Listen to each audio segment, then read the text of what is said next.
अस्सलाम वालेकुम स्टूडेंट्स। हम बात करने जा रहे हैं जी टैक्सोनॉमी की। जो टैक्सोनॉमी होती है उसका क्या मतलब होता है, टैक्सोनॉमी कंस्ट्रक्ट्स क्या होते हैं। टैक्सोनॉमीज जो है उनको जनरेट करने के लिए, उनको बनाने के लिए जो 3 मेथड होते हैं, ठीक है, जिसमें नोसोलॉजिकल बेस्ड आती है, ऑपरेशनलाइजेशन आती है, एम्पेरिकल बेस्ड टैक्सोनॉमी कंस्ट्रक्ट्स हैं। इन सब का क्या मतलब है हम इनको डिटेल में डिस्कस करेंगे, ठीक है। सबसे पहले हमारे पास जो टैक्सोनॉमी होती है ये क्या है, एक इनफॉर्मल कैटेगराइजेशन होती है। नोसोलॉजी होती है हमारे पास फॉर्मल कैटेगराइजेशन ऑफ सिम्टम्स, लेकिन टैक्सोनॉमी क्या होती है, इनफॉर्मली आप जो सिम्टम्स हैं उनको कैटेगराइज करते हैं, ठीक है। ये कल्चरल बेस्ड भी हो सकती है, कल्चरल मतलब जो हमारे कल्चरल के एक्सपर्ट्स लोग होते हैं वो इसको कर रहे होते हैं, ठीक है। लेकिन जो नोसोलॉजी होती है वो ओवरऑल एक ब्रॉड लेवल पर हो रही होती है, ठीक है, जिस तरह का डीएसएम में होती है। लेकिन जो टेक्सोनॉमी होती है वो कल्चरल एस्पेक्ट्स पर हो रही होती है। जो कल्चरल एक्सपर्ट्स लोग होते हैं, जो कल्चर को ठीक से जान रहे होते हैं, वो वाले लोग इसको बना रहे होते हैं टेक्सोनॉमीज को, ठीक है।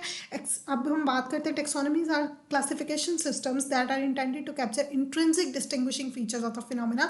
मतलब ये क्या है, इंट्रिंसिक डिस्टिंग्विशिंग फीचर किसी भी डिसऑर्डर के, किसी भी मतलब क्लासिफिकेशन जब वो दे रहे हैं तो जो हमारे अंदर जो सिम्टम्स होते हैं, किसी कल्चर के अंदर के सिम्टम्स और डिफरेंट फीचर्स हैं, जो उनके ज़रिए जब आप किसी भी डिसऑर्डर को क्लासीफाई कर रहे होते हैं, एक कैटेगरी बना रहे होते हैं, तो हम क्या कहते हैं कि वो क्या है, टेक्सोनॉमीज है, ठीक है। सारी टेक्सोनॉमीज जो है वो क्लासिफिकेशन सिस्टम्स होती हैं, लेकिन वो वाली क्लासिफिकेशंस जिनके साथ साइंटिफिक प्रिंसिपल्स भी यूज़ किए गए हैं उनको हम कह सकते हैं कि वो टेक्सोनॉमी है, ठीक है। टेक्सोनॉमीज में भी क्या है कि साइंटिफिक प्रिंसिपल्स यूज़ हो रहे हैं, ऐसे ही नहीं उठ के बना देते। इसमें भी साइंटिफिकली प्रिंसिपल्स यूज़ किए जाते हैं, बेशक कल्चरल एस्पेक्ट पर होता है, ठीक है। लेकिन अब वो कह रहे हैं कि सारी टेक्सोनॉमीज को आप क्लासिफिकेशन सिस्टम्स कह सकते हैं, ठीक है, लेकिन सारे क्लासिफिकेशन सिस्टम्स को आप टेक्सोनॉमीज नहीं कह सकते।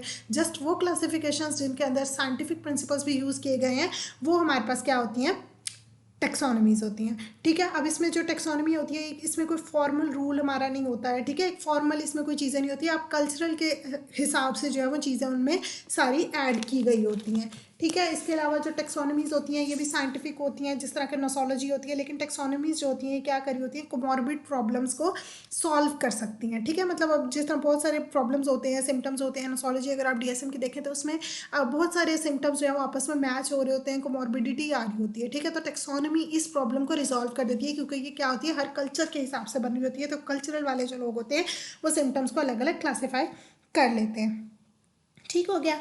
और इसके अलावा अगर हम बात करें कि हम जो इसके मैयर करने, इसको बनाने के, टेक्सोनॉमी को बनाने के जो 3 मेथड्स हैं वो कौन कौन से हैं। एक नोसोलॉजिकल बेस्ड टेक्सोनॉमिक कंस्ट्रक्ट्स होते हैं, ठीक है, टॉप डाउन अप्रोच। इसमें हम क्या कर रहे होते हैं कि हमारे पास एक एग्जिस्टिंग स्ट्रक्चर होता है, ठीक है। एक नोसोलॉजी होती है हमारे पास, जिस तरह का डीएसएम है, इसमें जो कैटेगरीज हैं उनको हम नोसोलॉजी कह रहे हैं, ठीक है। जो डिसऑर्डर्स को उन्होंने नाम दिया हुआ है, क्लासिफिकेशन की हुई है, तो उसको हम नोसोलॉजी कह रहे हैं। तो वो कह रहे हैं कि आप उन नोसोलॉजीज़ की बिहाफ पर आप जब टेक्सोनॉमी बना रहे हो तो वो हमारे पास क्या होती है, नोसोलॉजिकल बेस्ड टेक्सोनॉमी होती है, कि हमारे पास एक स्ट्रक्चर होता है पहले ही, हम उसकी बिहाफ पर उसको बना रहे होते हैं, आगे उससे अपनी टेक्सोनॉमी जनरेट कर लेते हैं, ठीक है। दूसरी बात होती है operationalisation nosological based criteria. Operationalisation का क्या मतलब होता है, ऑपरेशनल डेफिनेशन, जिसका मतलब होता है कि आप चीज़, कोई भी वेरिएबल है उसको, कोई भी चीज़ है, कोई भी वेरिएबल है, उसको मैयर किस तरह से किया जा सकता है, ठीक है। अब ये जो ऑपरेशनलाइज, हमारे पास जो ऑपरेशनल डेफिनेशन होती है हर कल्चर के हिसाब से वेरी करी होती है, मतलब हर कल्चर में डिफरेंट स्केल्स अप्लाई किए जा रहे होते हैं, तो इसलिए ये जो है वो कल्चर के हिसाब से वेरी करी होती है। अब इसमें हम टेक्सोनॉमी जो है वो किस बेस पे भी आते बना किस बिहाफ पर बनाते हैं, ऑपरेशनल डेफिनेशन की बिहाफ पर, ठीक है। मतलब ऑपरेशनल डेफिनेशन का क्या मतलब है कि हम यहाँ पर स्केल बनाएंगे उस वेरिएबल पर, ठीक है, किसके जरिए, इसमें भी हम नोसोलॉजिकल कैटेगरी की ही हेल्प ले रहे होते हैं, ठीक है। जिसमें फॉर एग्जाम्पल अगर नोसोलॉजी कहती है, मतलब डीएसएम का क्राइटेरिया कहता है, सपोज किसी डिसऑर्डर के लिए वो कहता है कि ये सिम्टम्स जो है वो चाइल्ड में अपीयर होने चाहिए, लास्ट जो है वो 1 मंथ उसमें अपीयर होने चाहिए, ठीक है। तो जब फिर हम स्केल बना रहे होंगे उसको मैयर करने के लिए, तो हम उसमें ये लिख देंगे कि मतलब क्या ये सिम्टम्स, फलां फलां सिम्टम्स आप पिछले 1 माह से ऑब्जर्व कर रहे हैं अपने अंदर, ठीक है। इस तरह से मतलब आप उसकी हेल्प के ज़रिए इसको डेवलप कर रहे होते हैं, ठीक है। लेकिन क्या कर रहे होते हैं, ऑपरेशनल डेफिनेशन, मतलब उसको मैयर करने की कोशिश कर रहे होते हैं, ठीक है। आप उसको मैयर करने, जो डेफिनेशन उसके ऑपरेशनल डेफिनेशन है उसके बिहाफ पर बना रहे होते हैं, लेकिन नोसोलॉजिकली किस तरह से, कि आप साथ साथ नोसोलॉजी की भी हेल्प ले रहे होते हैं, ठीक है। साथ साथ जो डीएसएम ने बात कही, जो प्रॉपर डीएसएम या आईसीडी उन्होंने जो बात की, उनकी हेल्प ले रहे होते हैं साथ साथ, ठीक है। जिसमें उन्होंने कहा कि 1 माह के लिए सिम्टम्स अपीयर होते हैं,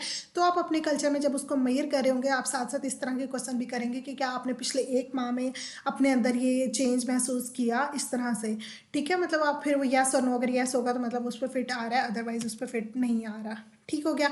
इसी तरह फिर लास्ट हमारे पास होता है एम्पिरिकली बेस्ड। ठीक है, एम्पिरिकल बेस्ड में क्या कर रहे होते हैं, इसमें हमारे पास कोई नोसोलॉजी के साथ लिंक नहीं कर रहा। ठीक है, इस नाम में भी नोसोलॉजी आ रही है, इसमें भी आ रही है, इसमें नोसोलॉजी नहीं आ रही, तो वो नोसोलॉजी के साथ लिंक नहीं करा। एम्पिरिकल का मतलब होता है कि जो लोकल जो एक्सपर्ट्स होते हैं, लोकल जो एक्सपर्ट्स हैं, कल्चर को जो जानते हैं बहुत अच्छे से, वो बना रहे होते हैं इसको।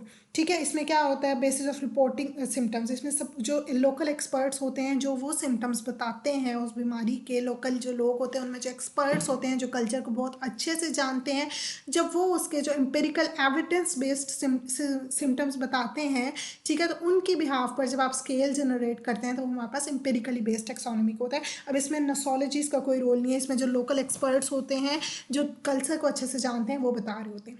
ठीक है, इस तरह से ये 3 मेथड्स होते हैं जिनके ज़रिए हम टैक्सोनॉमी जनरेट कर सकते हैं। That is all about the taxonomies. Thank you so much and अल्लाह हाफिज़।